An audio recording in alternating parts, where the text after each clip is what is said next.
Hello, dear friends of Intergenerational Connection. Today, I want to sit down with you, like an old friend, and share a story you might have heard somewhere before, or maybe even seen unfold right next to you. It's not a story meant to judge, but one to help us reflect, feel deeply, and perhaps find a glimmer of light amidst the years gone by. Picture this: it's a quiet afternoon, and you're sitting in your favorite armchair by the window, watching leaves drift down the street. The coffee on the table has gone cold, and there's a stillness around you, not the peaceful kind, but an emptiness.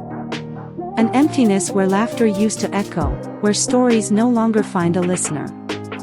Have you ever wondered what leads someone who once had everything, a family, a career, friends, to end up so alone when the twilight years arrive? Let me tell you about John, a man I once knew. Back in his younger days, John was the kind of person everyone admired. Handsome, sharp, with a sense of humor that could light up a room. He worked in finance, made good money, and his life seemed to shine bright. His wife, Mary, was a gentle soul, devoted to her family. They had 2 kids, Emma and Liam, bright and lovable children. From the outside, their family was picture perfect, a beautiful home, weekend getaways, and dinners filled with chatter and warmth. But you know, sometimes the most perfect things are the most fragile. Things started to shift when John hit his 40s. Maybe it was the stress of work, or maybe the temptations out there just seemed too sweet. He began to wander into other relationships, nothing serious at first, just casual chats, lunches he told himself were harmless. But soon, it went further.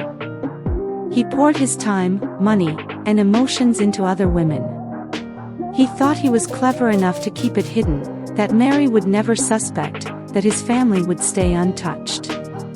But life, my friends, has a way of showing us that no secret lasts forever. Mary found out. Not through sneaky texts or loud confrontations, but through the way John had changed. His eyes no longer lingered on her, his evenings stretched late with flimsy excuses.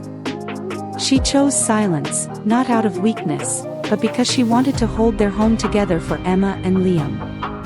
But that silence wasn't forgiveness.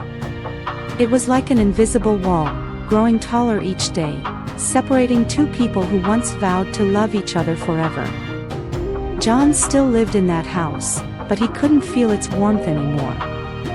Mary still made breakfast, still cared for the kids, but the way she looked at him had changed, cold, distant, and sometimes, carrying a quiet disdain.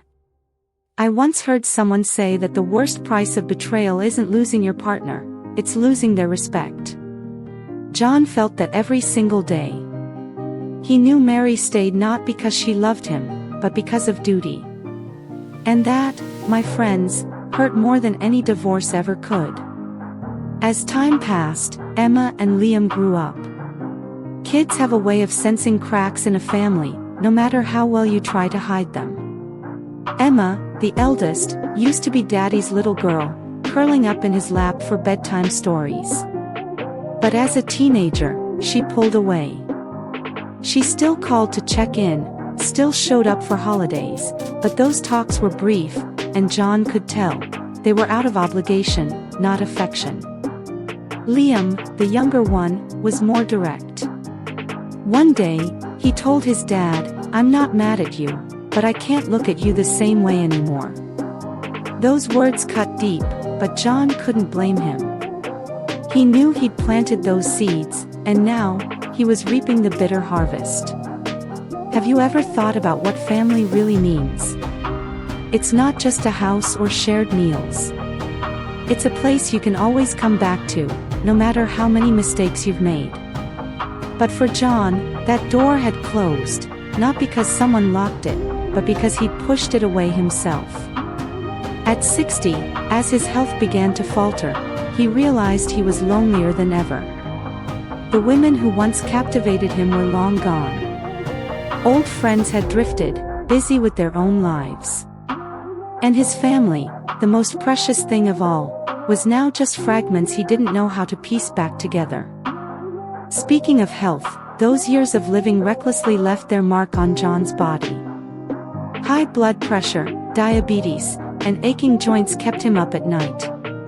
The doctor told him it was the result of poor eating habits, stress from keeping secrets, and a life out of balance. I remember him giving a sad smile once, saying, "When I was young, I thought I was invincible. Now my body reminds me every day that I'm not." His finances, too, became a heavy burden. All the money he'd spent carelessly, lavish trips, expensive gifts for others, came back to haunt him. He hadn't saved enough, and there was no one to lean on. Emma and Liam helped out a bit, but he could feel it wasn't out of love, it was duty. And that made him feel smaller than he'd ever felt before. John's story got me thinking. What makes someone trade their family, their future, for fleeting moments of excitement? Is it because we think we have all the time in the world, that things will somehow work out? But life doesn't wait for anyone. The choices we make today shape where we'll stand, how we'll feel, when our steps grow unsteady and our days grow short. I'm not sharing this story to make you sad or to point fingers. I'm sharing it because I believe, no matter how many wrong turns we've taken, there's always a chance to make things right, if we start today. Toward the end of his story, John tried to mend what was broken. He apologized to Mary, not expecting instant forgiveness, but because he knew he owed her that much. He spent time with his grandkids, trying to rebuild the ties he'd let slip. But he also admitted that some things could never go back to how they were. Some wounds run too deep, and time can't heal them all. My friends, a happy family isn't something that just happens. It's like a garden, you have to water it, tend to it, and sometimes, pull out the weeds before they spread. Loyalty, honesty, and responsibility are the seeds that keep it blooming. And if you've ever stumbled, don't believe it's too late. A heartfelt apology, a small act of care, sometimes, those can work wonders. I want you to pause for a moment, right now, and think about the people you hold dear. Is there something you want to say to them? Something you want to do to bridge the gap before time pulls you further apart? Life is so short, and when we reach the end of the road, all that matters is the love we've built and the memories we've cherished. Thank you for listening to this story, and thank you for being part of Intergenerational Connection. This is where we share everyday stories, lessons from the heart, to help us live better and love more. If today's story touched you, please hit that like button and subscribe to the channel so you don't miss what's coming next. We'll always be here, like a friend, walking with you through the beautiful moments of life. Wishing you a wonderful day, and may God bless you always. See you soon.